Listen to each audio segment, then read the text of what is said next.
আমার মায়ের নবী জানায় দেয়, তিনটা জিনিস যার মধ্যে থাকবেন সে হচ্ছে সৌভাগ্যবান।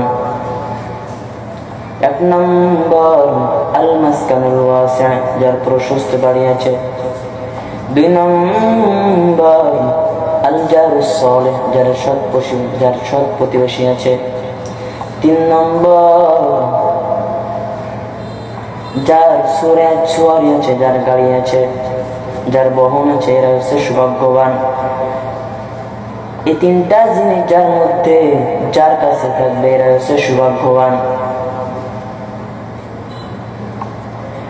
আপনি আপনার প্রতিবেশীর সাথে আপনি সৎ ব্যবহার করেন না, কারণ একটাই মাত্র কারণ, আপনার পিছনে ব্যাকগ্রাউন্ড থাকার কারণে আপনি প্রতিবেশীর সাথে সৎ ব্যবহার করেন না।